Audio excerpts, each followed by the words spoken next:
찬양을 보니까 야, 이 동네 경사가 났구나.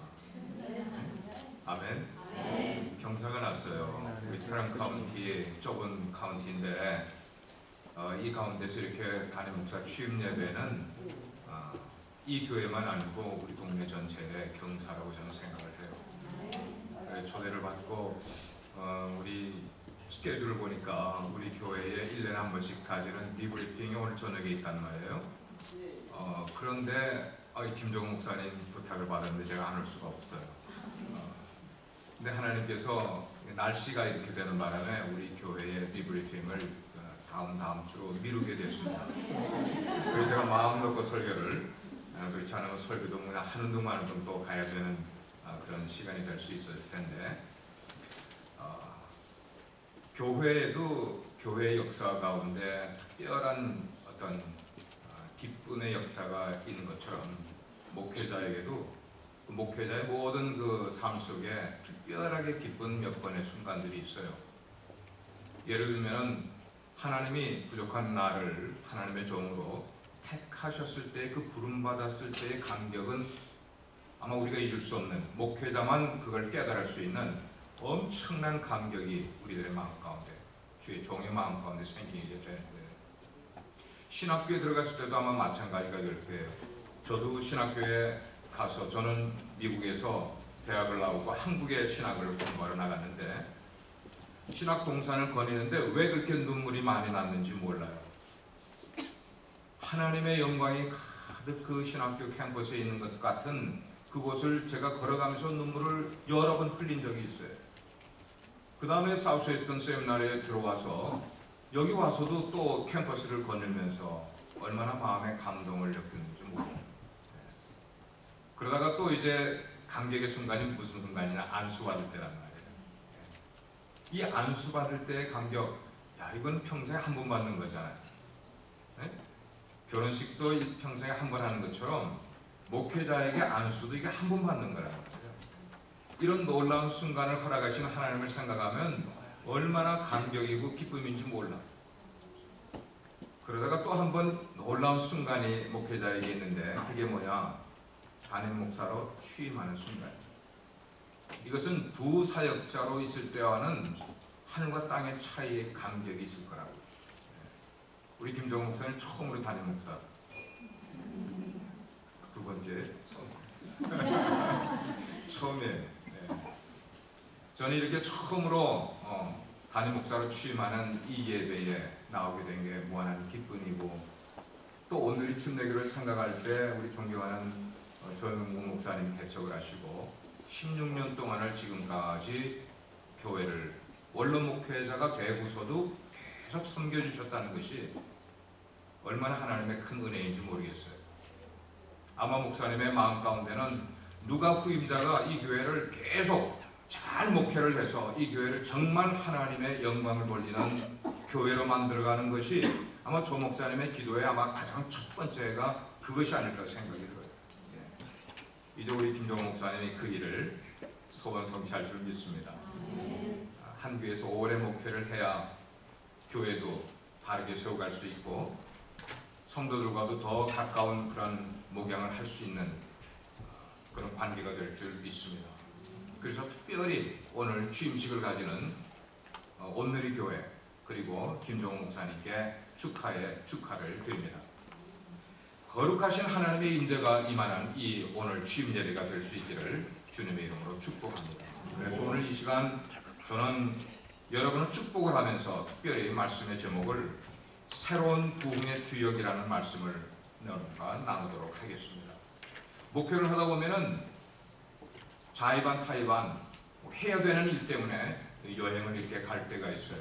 선교지를 방문할 때도 있고 세미나에 갈 때도 있고 초청을 받아서 또 가서 집회를 인도해야 될 때가 있고 이렇게 여행을 가게 돼요.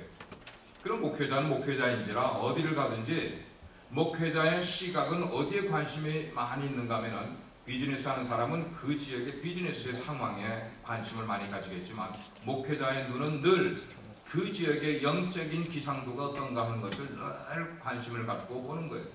이 지역, 내가 방문하는 이 지역에는 교회가 과연 얼마만큼 하나님께 영광을 노리는 지역인가?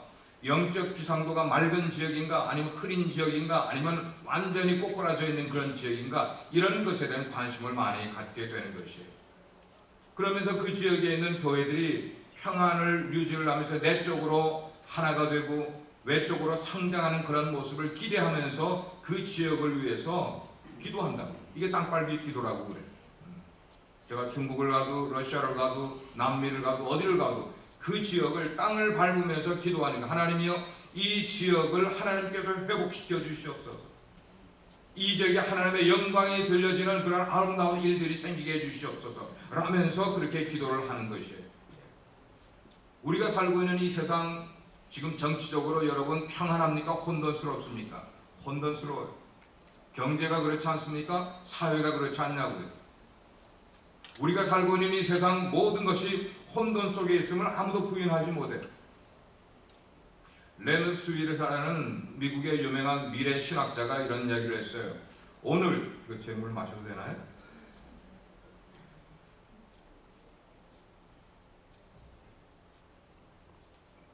오늘 세계가 총체적으로 이렇게 경제적으로, 정치적으로, 사회적으로, 심지어 종교적으로 혼돈 속에 있는 이 모습을 그 레너 스위스라는 학자는 말하기를 퍼펙트 스톰을 지나가는 것과 같은 모습으로 비교를 했어요.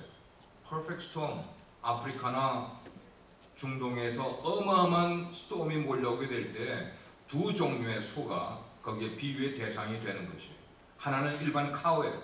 소.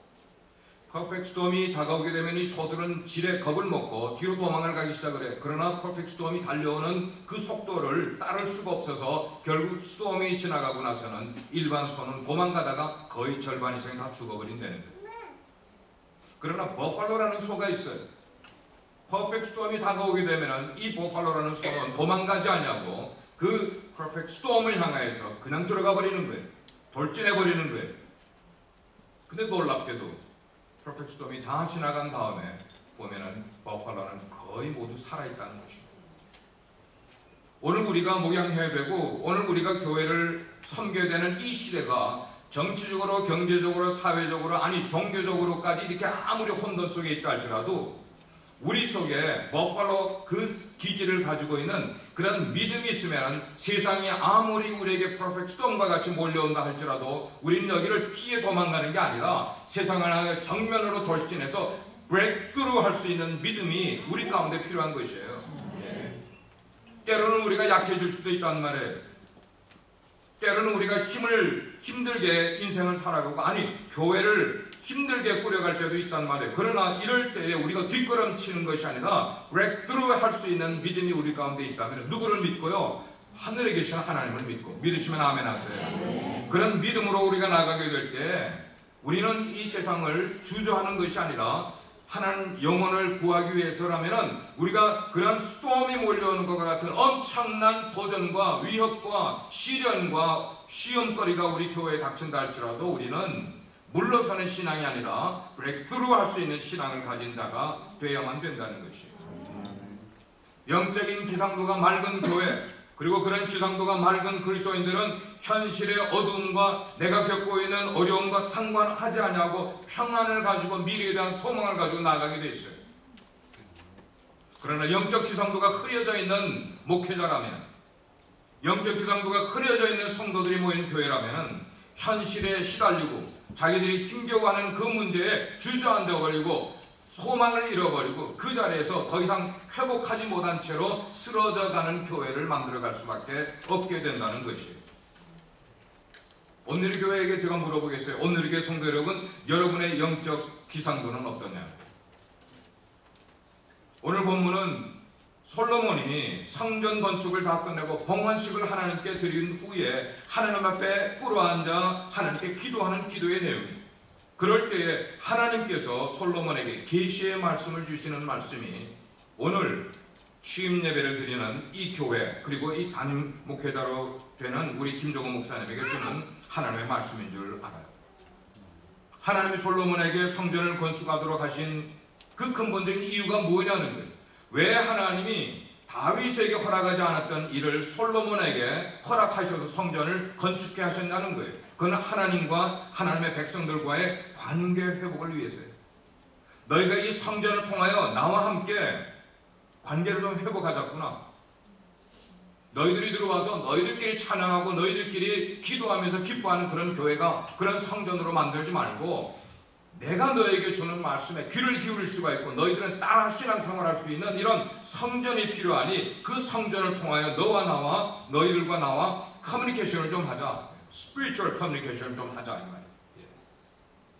그것을 위해서 필요한 것이 뭐냐? 영적인 부흥이 너희들에게 필요하구나. 솔로몬은 지금까지 이스라엘의 행태가 무엇이냐?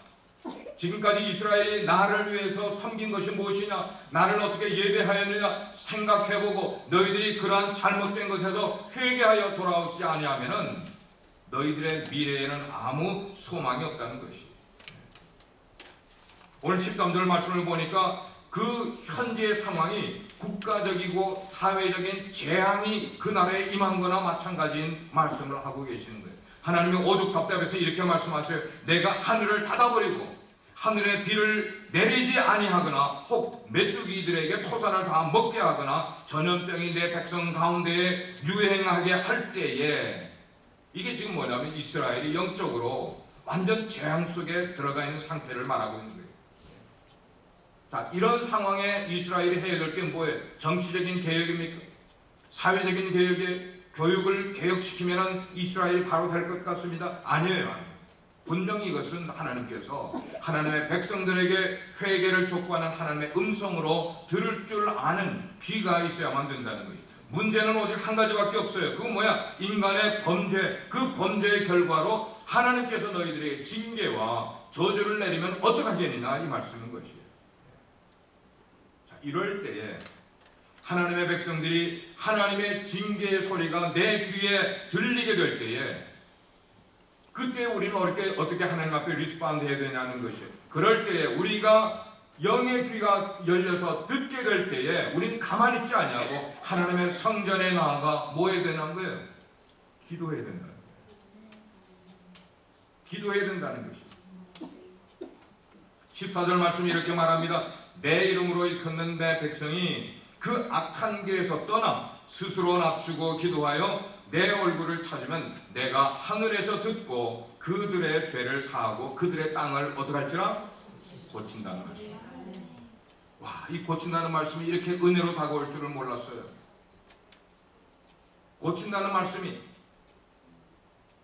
성전에서 하나님의 백성들이, 하나님의 종이 먼저 회개하고 하나님 앞에 나와서 기도하게 되면은 하나님께서 내 눈과 내 마음을 들어서 너희들의 기도를 내가 들어주겠다고 말씀을 하십니다.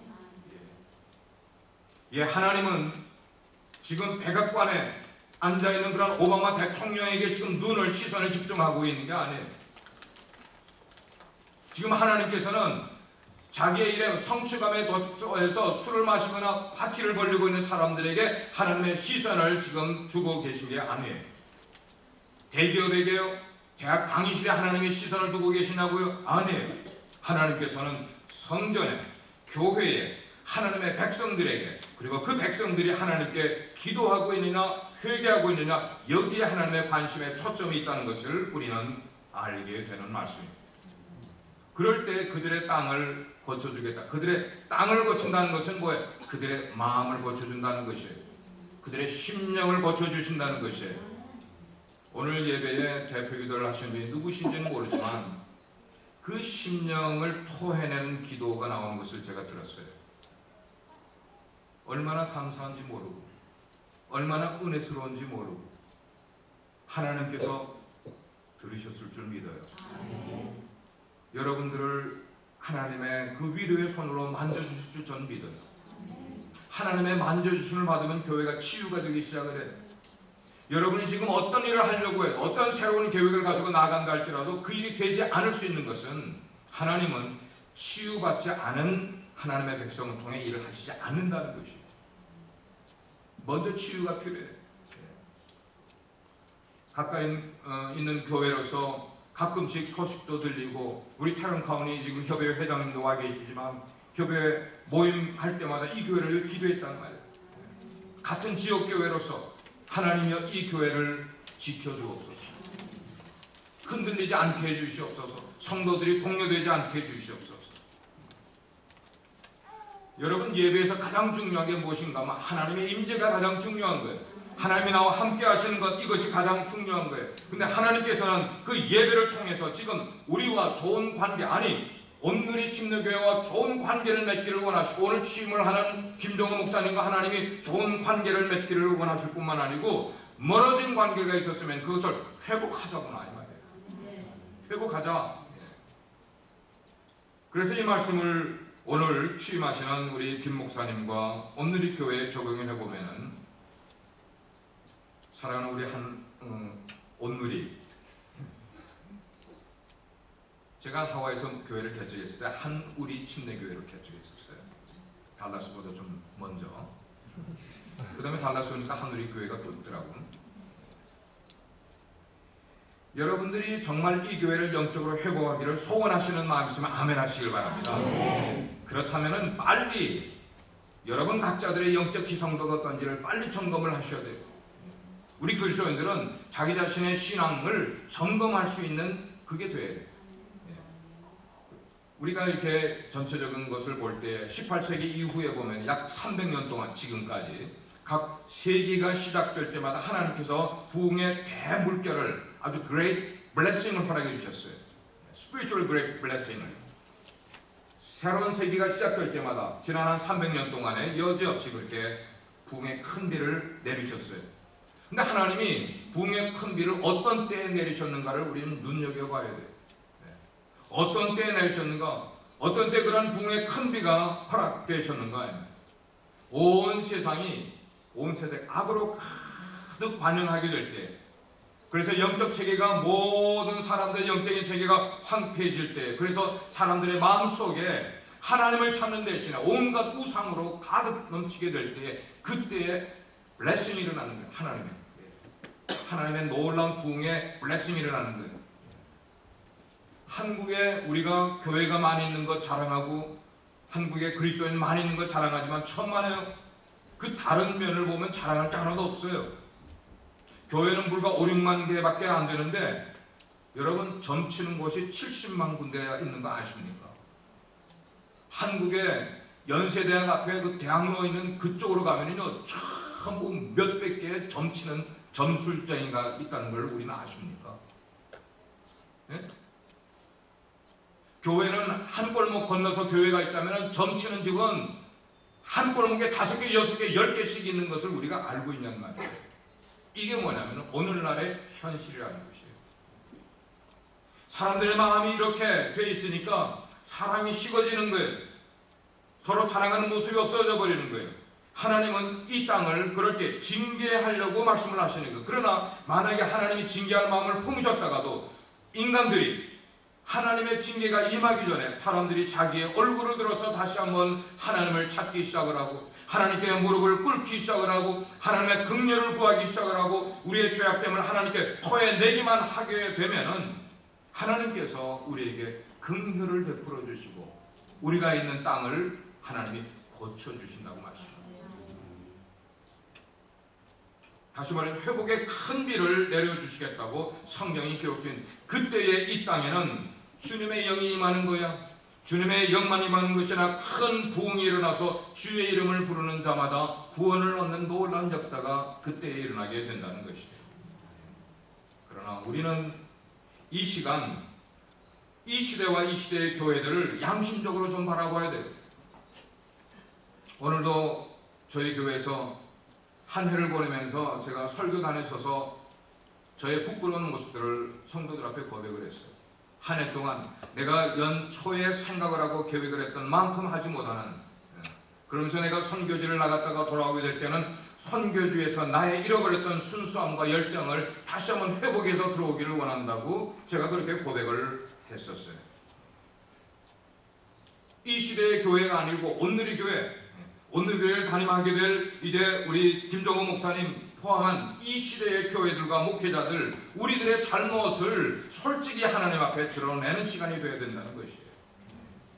남들을 향하여 손가락질할 것이 아니라 우리 자신들을 향하여 손가락질 받고 있는 모습을 우리가 생각을 하면서 하나님이 우리에게 원하시는 게 뭘까를 생각할 때 우리가 그냥 기쁨으로 잔치만 하고 끝나는 그런 것이 아니라 이 교회가 나갈 방향을 하나님께 아려놓고 내려놓고 하나님이여 이 교회가 어떻게 가야만 되겠습니까?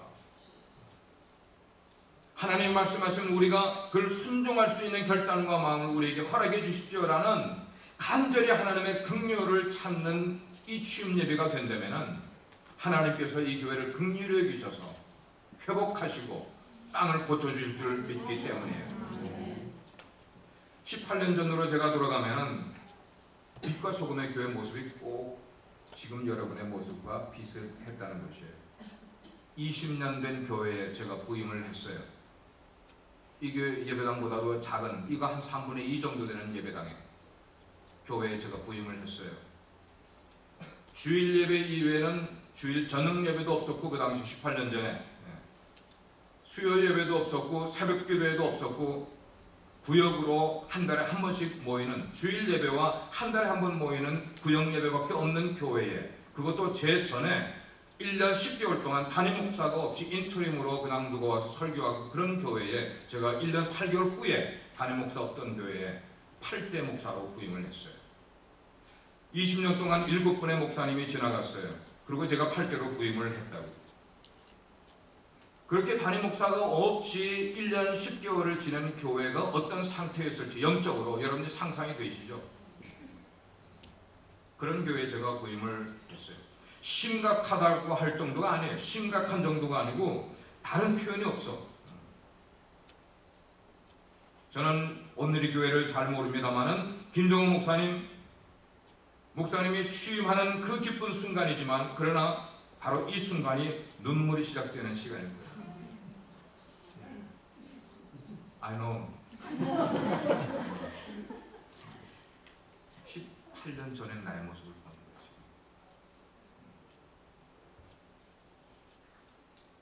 여러분, 이 시간은 이 교회의 미래의 희망적인 것만을 봐서는 안 된다는 것이에요. 교회가 성장이 멈췄다, 개척교회가 되느니 안 되느니 이런 거 우리가 지금 논할 거가 아니에요. 우리가 사실을 이야기하면 미주 지역에 지금 4,000여 개의 한인교회가 있는데 그 가운데 20%의 교회는 레드오션에 있어요. 레드오션에 있는 건 죽은 물 속에 있다는 거예요. 교회가 지금 거의 죽어가는 거예요. 20%는. 70%는 블루오션에 있어요. 블루오션에서는 그냥 서바이브하는 교회들이에요. 오직 20%의 교회, 10%의 교회만 그린오션에 있다는 거예요. 4,000여 개의 한인 교회들 가운데 10%의 교회만 하나님의 축복을 누릴 줄 알고 교회에 가면은 기쁘고 하는 이런 영적으로 살아있는 그런 모습이 그린오션인데, 그 그린오션에 있는 교회가 10%밖에 없다는 것이죠. 자, 이런 상황에서 오늘의 교회는 21세기를 책임질 수 있는 교회가 될 수 있겠어요? 우리 교회가 선교를 책임지겠습니다 하고 그냥 입 빨린 소리를 할 수 있겠냐는 것이에요. 아니에요. 우리가 현실을 정확하게 바라보고 나의 스테이러스를 보지 않냐고는 우리는 붕 뜬 상태에서 구름을 잡는 것과 같은 그런 교회관을 가지고 여러분들이 교회를 섬길 수가 있고, 그렇게 섬기다가는 여지없이 좋은 목사님 모셔놔도 그 좋은 목사님을 여러분들의 분위기에 맞지 않는다고 해서 여러분들이 밀어내기가 있을 수 있는 그런 교회. 이게 이민교회 아니냐.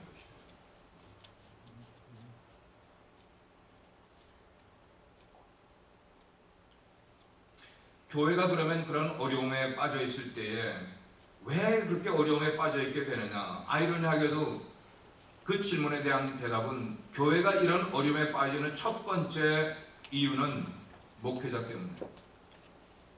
목회자 때문에. 두 번째는 성도들 때문이에요. 목회자 때문에 교회가 부흥이 안 되고요, 성도들 때문에 교회가 부흥이 안 되는 거예요. 그럼에도 불구하고 사랑하는 여러분, 제가 여기 지금 초치로 나온 거 아니에요. 여러분들의 희망을 주기 위해서 나왔어요. 그럼에도 불구하고 하나님의 교회는 부흥합니다. 오늘의 교회는 부흥할 것입니다. 오늘의 교회는 부흥할 것입니다. 근데 그냥 부흥하는 게 아닙니다. 이것이 현실이 되기 위해서 두 가지 중요한 마음가짐을 가져야 돼요. 그건 뭐냐면 정말로 담임 목회자가 성령에 붙들린 목회자가 되어 성령에 붙들린 바 되어서 사역을 하는 교회는 부흥하게 돼 있어요. 성도들 정말 기도에 매달릴 수 있는 성도들이 될 수 있다면 이런 어려운 여건과 상황과 현재 이런 올가미와 같은 이런 일들이 있음에도 불구하고 이 교회는 부흥할 수 있게 된다는 것이에요. 그걸 믿으셔야 돼요. 그걸 믿으셔야 돼요. 왜 교회가 부흥하지 못하느냐? 목회자의 마음 가운데 성도들을 무서워하는 게 있어요. 성도들을 무서워해요. 부사역자들은 잘 모를 거예요. 담임 목사가 되면은 두 종류의 성도들을 무서워하는 목회자가 있고 성도들을 무서워하지 않는 목회자가 있고 두 종류의 두 종류. 하나님을 두려워해야 될 대상인 하나님의 종이 하나님을 두려워하고 하나님의 말씀에 귀를 기울이지 아니하고 성도들을 두려워하고 성도들의 말에 귀를 기울이는 목회자가 되면 그 교회는 절대로 부흥할 수가 없어요. 오늘날 많은 목회자들이 사람들을 무서워해요. 그래서 하나님을 의식하는 것보다 사람들을 더 의식하니까 사람들을 찾아가서 자꾸만 물어보게 되는 거예요. 그 시간에 기도해야 되는 거예요. 하나님을 섬기고 하나님의 말씀을 듣기보다 사람을 섬기려고 하고 사람의 말을 듣고 거기에 귀를 더 기울이게 되니까 목회가 될 수도 없고 그런 교회는 바르게 나아갈 수가 없는 거예요. 그래서 사람들이 나를 어떻게 할까봐. 근데 첫 번째 문제는 목회자가 영성이 되어 있지 않고 실력이 되어 있지 않으면 성도들을 두려워할 수밖에 없어요. 왜? 거기에도 신경이 자꾸만 쓰이는 거야. 실력이 바닥에 나니까. 목회자들이 잘못이죠. 그러나 이것이 목회자들만의 잘못은 아니라는 것이에요. 성도들이 자꾸만 목회자가 그렇게 해주기를 요구하는 거예요. 목사님 이렇게 해주세요. 목사님 저렇게 해주세요. 목회자 길들이는 거야. 목회자 길들여요. 작은 교회도 중교회도 큰 교회도 목회자 길들이는 것이죠. 자, 이런 시대에 비상나팔을 불어야 되는 누가 과연 비상나팔을 불 수 있겠다는 말이에요. 선지자적인 하나님으로부터 받은 계시의 메시지를 받지 않으면 감히 누가 비상나팔을 불 수 있겠냐는 말이에요. 두 번째는 뭐냐면 목회자가 영혼의 땀을 흘리기까지 기도하지 않기 때문에 교회가 회복되지 않고 부흥하지 않는 것이에요. 목회자는 영혼의 땀을 흘릴 때까지 기도해만 되는데 그래서 목회자의 기도에 도대체 어떤 절박함이 없는 거예요.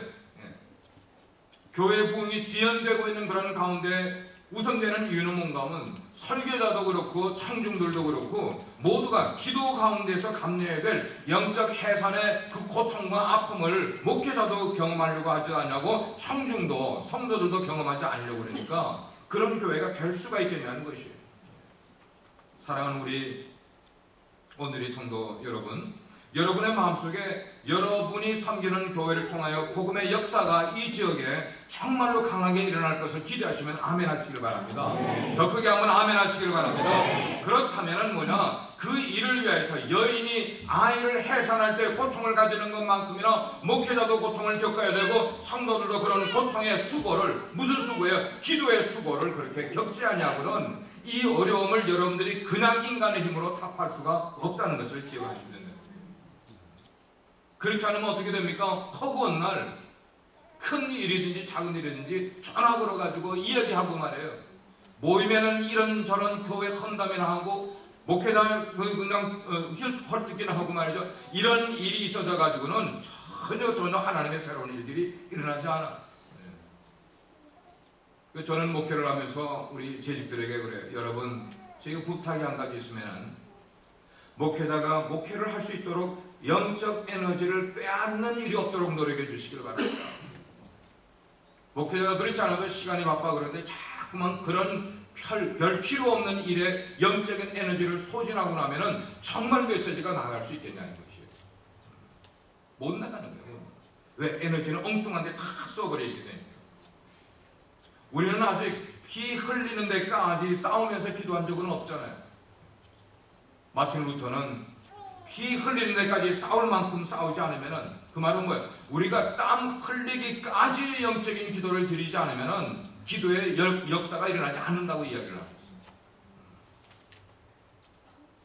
교회 일꾼들에게 이런 것은 만약에 그런 것도 하지 않으면서 내가 교회 일꾼 있네야 하는 것은 이건 기회주의자적인 그런 모습밖에 될 수가 없는 거예요. 아니에요. 교회 일꾼은 희생이 먼저 나와요. 희생이 나와야 되고 수고가 먼저 나와야 되고, 그런 것이 하나님의 마음이 안절부절해서 야 이제 그만해 너의 수고가 그 정도 됐으면 됐어, 너의 희생 그 정도 됐으면 내가 알았으니 너 너무 그렇게 눈물 많이 흘리지 마. 하나님의 격려를 받을 수 있을 만큼만 되면은 그때부터는 교회가 정말로 은혜와 복음으로 넘치는 교회가 되는 줄 믿습니다. 그런 마음과 그런 기도만이 하나님의 마음을 움직일 수 있는 놀라운 은혜가 되게 된다는 것이에요. 저는 오늘 취임하시는 김종호 목사님을 잘 알아요. 저희 교회에서 약 3년 동안 사역을 여러 가지로 했어요. 중보기도 사역, 찬양 사역, 목장 사역. 이분의 삶에는 어떤 십자가의 신앙 고백이 있어요. 그리고 얼마나 겸손한 모습이 있는지 몰라. 제가 그냥 자랑하는 건 아니에요. 그래서 여기서 오래만 목회해 준다면 정말 하나님께서 부흥의 역사를 일으킬 수 있을 만큼의 영적인 실력의 포텐셜을 가진 목사라고 제가 이렇게 말씀드려요. 이런 목사님과 함께 기도에 매진하는 교회가 될 수 있기를 주의 이름으로 축원합니다. 당분간은 교회 부흥에 너무 애쓰지 마세요.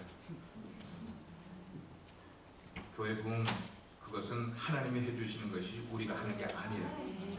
우리는 그저 하나님의 긍휼하심을 얻을 수 있는 태도만 보이면 돼. 하나님은 실력보다 태도를 더 중요하게 여기시는 분이에요.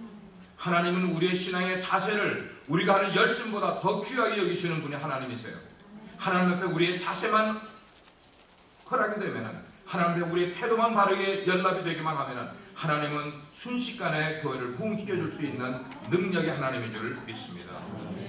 하나님이 원하시는 회복은 어떤 것이냐? 그것은 교회가 정말로 영적으로 회복되기를 원한다면 평신도를 정말 양질의 자원이 될 수 있게 훈련하지 않고는 이 교회가 절대로 바른 교회가 될 수 없다는 것이에요.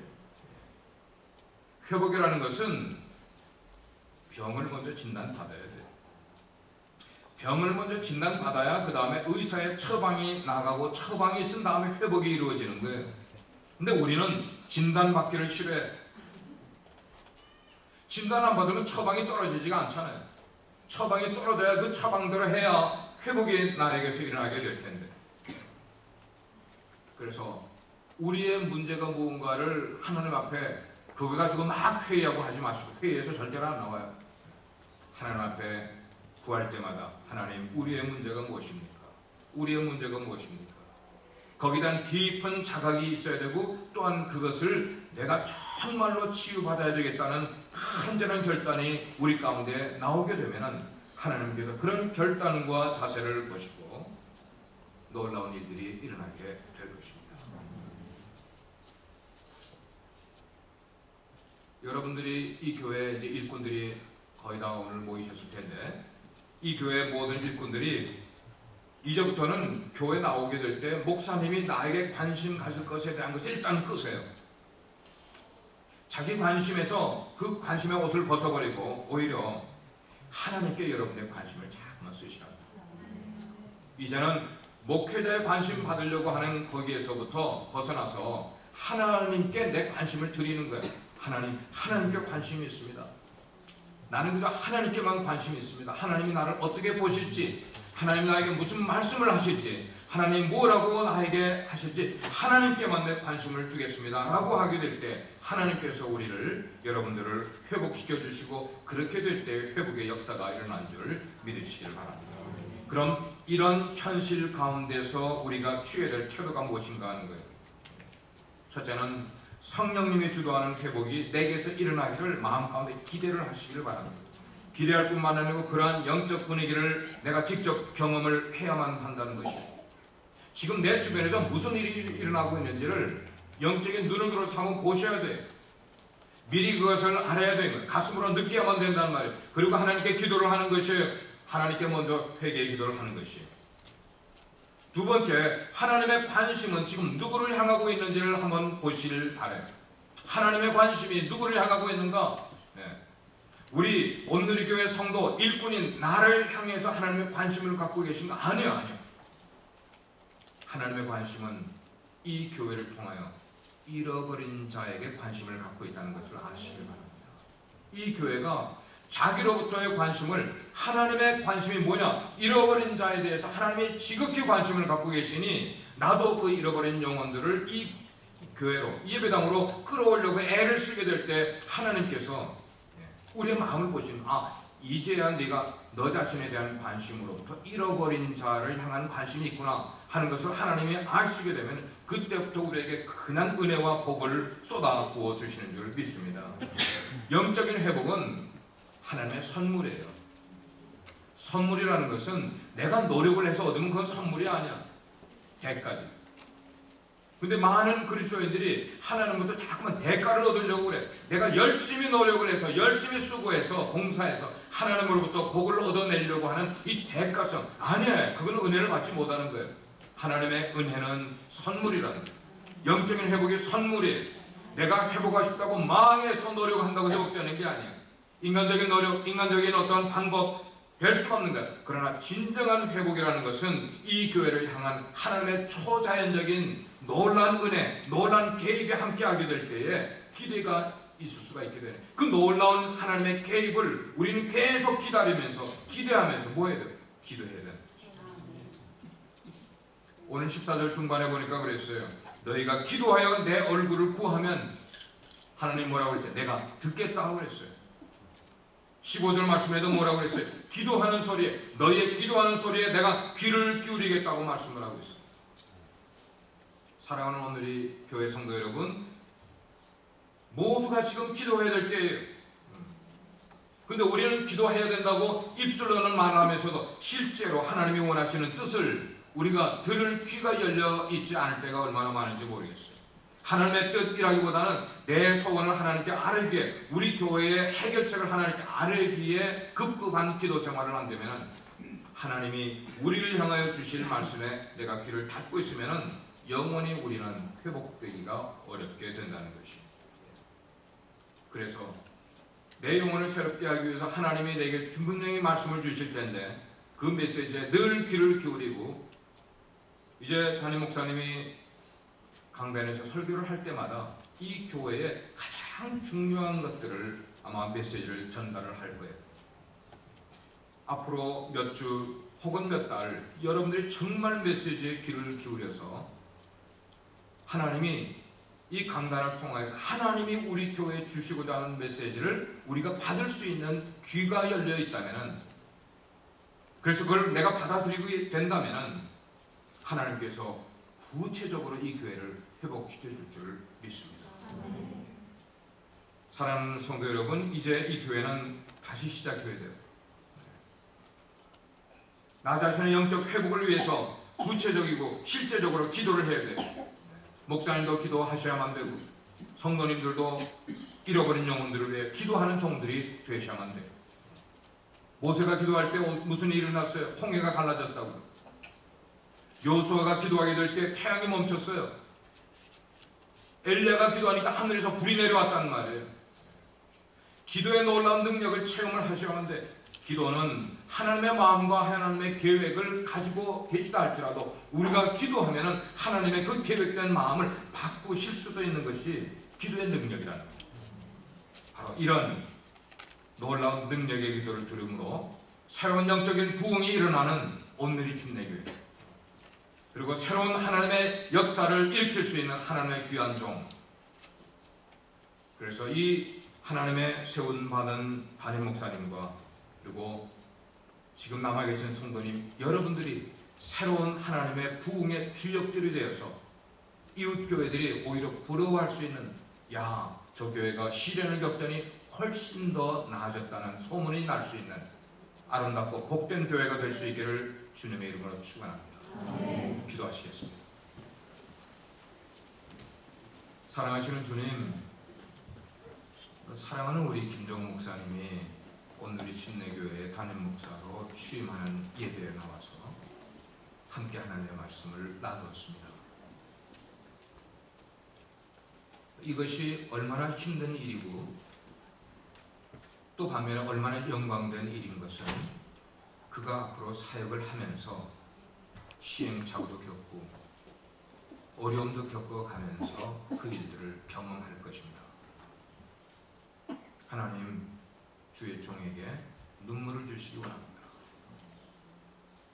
애통하는 마음을 가지고 하나님께 성도들을 대신해서 제사장적인 기도를 드릴 수 있는 기도의 사람이 되게 해 주옵소서. 불의와는 타협하지 않게 하시고 성도들이 잘못된 길을 갈 때에 채찍질을 할 수 있는 담력을 허락해 주시기를 원합니다. 사랑하신 주님, 그에게 온유한 마음을 주셔서 성도들이 잘못했을 때에 온유한 마음으로 품어줄 줄 알고 어깨를 두드려 줄 줄 아는 아버지 같은 목회자가 되게 해 주시옵소서. 우리 모든 성도들에게 하나님께서 은혜와 복을 허락하셔서 하나님의 마음과 뜻을 깨달아서 이제부터 새 목사님과 함께 정말 아름다운 교회를 만들어갈 수 있는 복된 성도들로 삼아 주시옵소서. 예수 그리스도의 이름으로 기도합니다.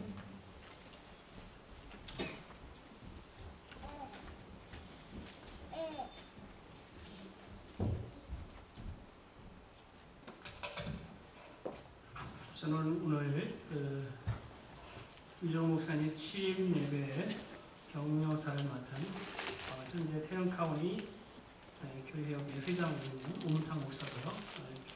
담임목회는 알링턴 한미제 진행을 하고 있습니다.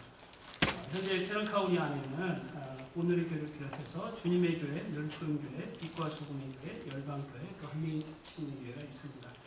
6개를 대표해서 사랑하는 여러분들에게 하나님의 말씀으로 격려하기 원합니다. 오늘 말씀 요한일서 1장 1절부터 4절 말씀입니다. 요한일서 1장 1절부터 4절 말씀입니다.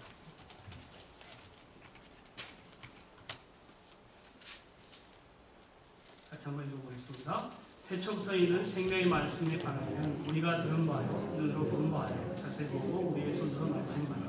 이 생명이 나타나신 바가 아니라 이 영원한 생명을 우리가 보았고 증언하여 너에게 전하니 이는 아버지와 함께 계시다가 우리에게 나타나신 바 되이시니라. 우리가 보고 들은 바를 너에게로 전하니 너희로 우리와 사귐이 있게 하려 하니 우리의 사귐은 아버지와 그의 아들 예수 그리스도와 더불어 누립니다. 우리가 이것을 쓰면 우리의 기쁨이 충만하게 하려 합니다. 선배 목사님도 있지만 저도 지금 한미교회에서 12년 정도 좀 사역을 했습니다. 목회를 하면서 가장 큰 고민이 있어요. 그 고민은 물론 제가 변화되지 않는 고민이 있고 교인들이 변화되지 않는 것에 대한 많은 고민이 있습니다. 고민을 하다가 어디까지 고민이 가냐면 과연 저 성도가 거듭나는가. 목사님들 그런 고민 하시죠? 정말 거듭나는가. 여러분 거듭나셨습니까? 힘이 없으세요? 점심을 안 드셨나? 여러분 예수님 아십니까? 네. 여러분 오바마 대통령 아십니까? 들어서 많이 알죠? 그럼 오바마 대통령이 여러분 아세요? 주님이 여러분 아십니까? 네. 어떻게 아십니까? 그 고민 중에 기도하다가 하나님께서 저에게 주신 말씀이 오늘 본문의 말씀입니다. 요한일서는 요한복음 13장 34절 35절을 풀어준 말씀 같습니다. 제가 보기에는 요한일서를 한 몇 번 읽으면서 주님이 저에게 주신 메시지는 이런 말씀입니다. 여러분 이 요한일서에 보면 제일 많이 나오는 단어가 무엇이죠? 읽어보셨나요? 요한일서에서 가장 많이 나오는 단어가 사랑이라는 단어가 제일 많이 나옵니다. 사랑. 그런데 사랑하기 전에 우리가 먼저 필요한 게 뭐냐? 오늘 본문의 말씀을 보니까 사귐이 필요하다는 겁니다. 사귐. 그 사귐은 오늘 본문에 구체적으로 나오는데 3절에 우리가 보고 들은 바를 너에게로 전하면 너희로 우리의 사귐이 있게 하자니 우리의 사귐은 아버지와 그의 아들 예수 그리스도와 더불어 누립니다. 이 사귐은 보통 사귐이 아닙니다. 이렇게 어떻게 사귐이 이루어질 수 있을까? 여러분 성경을 보면은 정말 드라마틱한 변화된 사람들 중에 대표적인 사람이 사도 요한입니다. 사도 요한의 별명이 뭐죠? 이 교회는 이렇게 대답을 안 하는지 모르겠는데 사도 요한의 별명이 뭐예요? 우리의 아들입니다. 우리의 아들이 무슨 뜻이에요? 아주 열 잘 내는 사람이, 한마디로 말하면 열 잘 내는 사람. 우리 한국 사람들은 고추장 먹고 매운 거 먹고 뜨거운 걸 먹어서 열 내는 사람이 상당히 많은데, 근데 이 사도 요한은 예수님이 그렇게 별명을 줬어요. 얼마나 열을 잘 내는지. 사마리아 고을에 들어갔는데 자기를 영접하지 않는다고 주님 불을 명하여 떨어뜨리게 해달라고, 얼마나 가혈질인지 모르는데, 이 사도 요한이 12제자 중에 가장 예수님 근처에 있었어요. 예수님의 가슴에 머리를 기대기도 하고 심장 소리도 듣기도 하고. 사도 요한이 12제자 중에 가장 어렸다고 합니다. 가장 교제를 가깝게 하면서 변화가 됐어요. 우리의 아들이 뭐가 됐어요? 사랑의 사도가 됐어요. 그렇구나. 주님과의 사귐이 없이는 우리가 변화가 일어나지 않는구나. 여러분 가슴에 손을 얹고 생각을 해보세요. 내가 정말 많이 변화되었나. 오늘날 한국 교회가 가장 큰 문제가 교인들이 변화가 안 돼요. 솔직히 얘기해 봅시다. 여러분 얼마나 여러분 변화가 있었습니까? 얼마나 주님 닮아가고 있습니까? 사귐이 있어요. 누구와? 하나님 아버지와 그리스도와 사귐. 어떻게 사귀었는가? 사도 요한이 말합니다. 1절에 태초부터 있는 생명의 말씀에 관한 우리가 들은 바요, 들었습니다. 여러분 주님의 음성을 잘 들으십시오. 기도할 때 리스트만 이야기하고 아멘 하지 말고 그 다음에 계속 기다리십시오. 들으십시오. 야곱같이 끈질기게 기도하셔야 됩니다. 어쩔 땐 여러분의 잘못된 것을 맞아야 됩니다. 환도뼈를 맞듯이 한번 맞으셔야 됩니다. 모든 성경은 하나님의 감동으로 된 것으로 교훈과 책망과 바르게 하는 의로 교육하기 유익하니 책망 받으셔야 됩니다. 요즘은 교회 목회자가 책망 못합니다. 그래서 저는 그걸 못하기 때문에 여러분 기도하면서 책망 받으라고 얘기합니다. 성령께서 책망하면 깨어지게 되어 있어요. 성령께서 여러분을 책망하셔야 됩니다. 정말 저는 여러분의 당부하는데 환도뼈 한 대 맞으셔야 됩니다. 저도 맞고 있습니다. 맞으셔야 돼요. 쩔뚝거리면서 그 자기의 머리로 술수해서 사람들 속여가면서 그렇게 살던 야곱이 야복강 나루터에서 기도하다가 환도뼈 맞고 나서 그 인생이 완전히 달라지잖아요.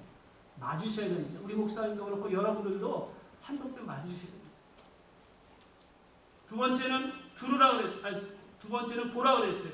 눈으로 본봐요. 1절에 자세히 보고. 자 보십시오. 듣는 거리보다도 보는 거리가 가까워져야 됩니다. 그렇죠? 점점 주께 가까이 가는. 마태복음 17장에 보면은 예수님의 세 명의 수제자가 예수님의 변화된 것을 보았습니다. 그것을 사도 베드로가 간증식으로 자기 서신에 기록했습니다. 우리가 직접 보았다. 여러분 주께 더 가까이 가셔서 주님을 자세히 볼 수 있습니다. 어떻게 보나요? 여러분 사복음서 예수님의 행적을 보시고 창세기부터 요한계시록까지 성경을 보면 예수님의 모든 주님의 사역 다 보일 수 있고요. 구약 성경은 예수라는 키로 열 수 있는 말씀입니다. 읽으시고 보셔야 됩니다. 여러분의 마음의 그림이 하나님의 말씀의 그림이 자꾸 새겨져요. 이 세상 지금 수많은 엔터테인이 굉장히 많이 나오고 있어요. 인터넷, TV, 요즘은 애들이 스마트폰으로 얼마나 많은 그림을 보는지 모릅니다. 그런데 그 그림이 여러분 마음에 그려지는 거 아십니까? 그 그림이 여러분 기도할 때 등장하지 않습니까?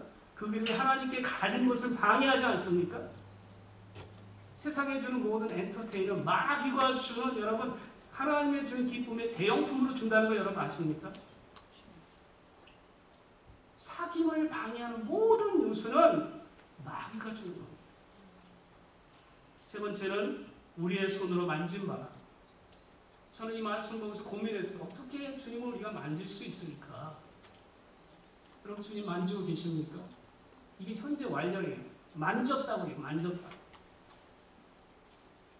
요한 1서에서 그 말씀이 증명이 되더라고요. 그 말씀은 어떤 말씀입니까? 하나님의 말씀대로 순종하는 사람이 주를 만지는 겁니다.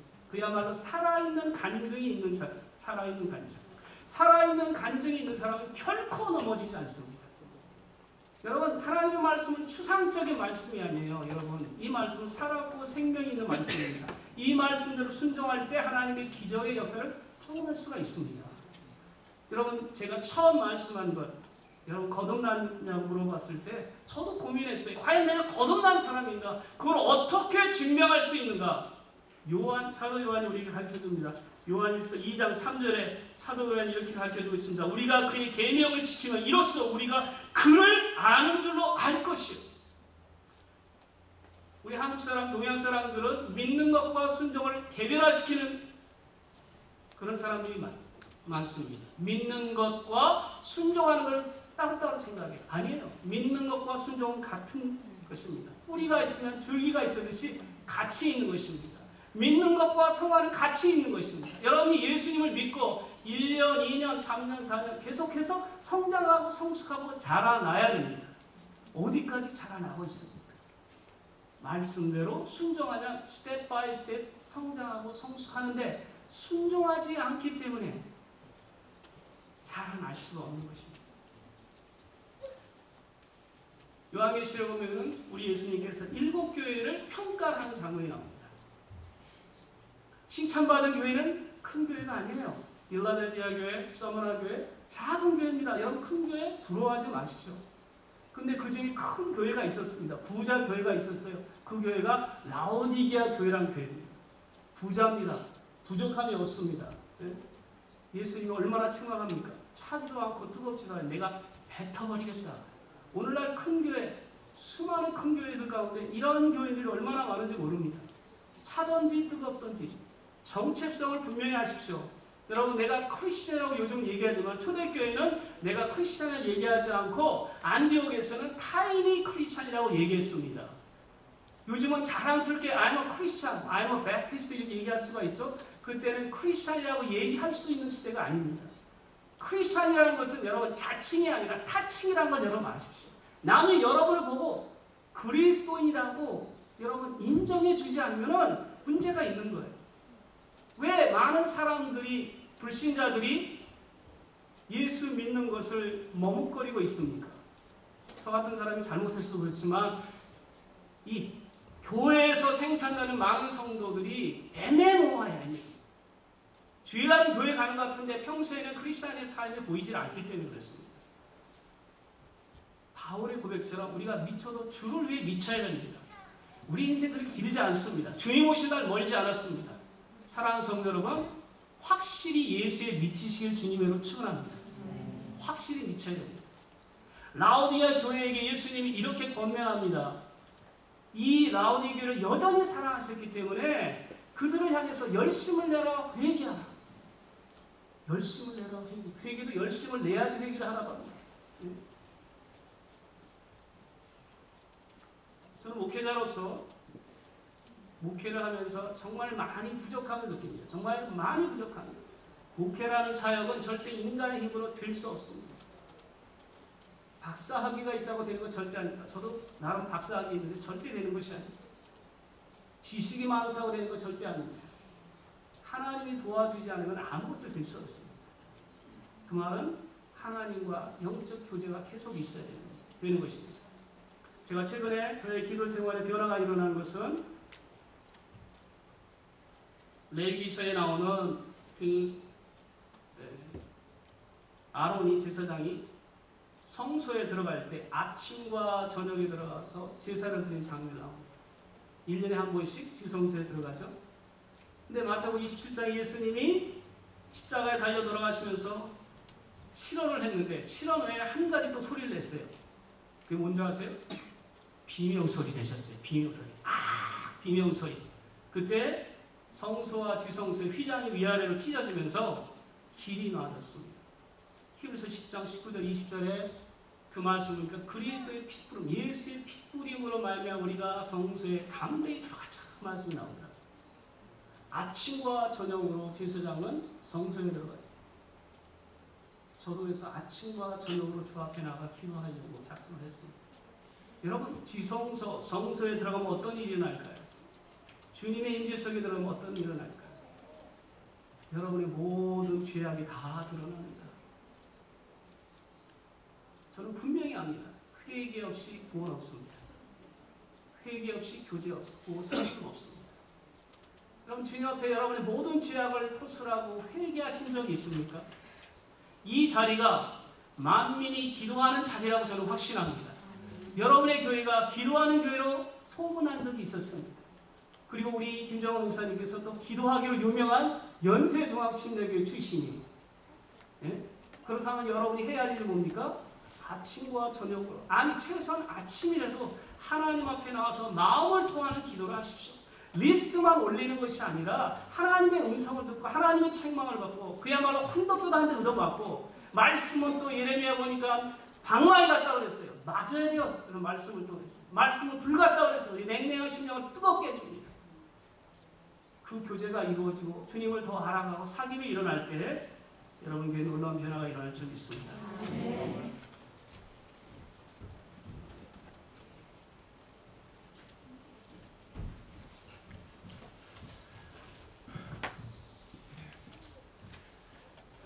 할렐루야. 기도하겠습니다. 그것 말고는 제가 여러분께 드릴 수 있는 말씀이 없을 것 같습니다. 이 시간엔 잠시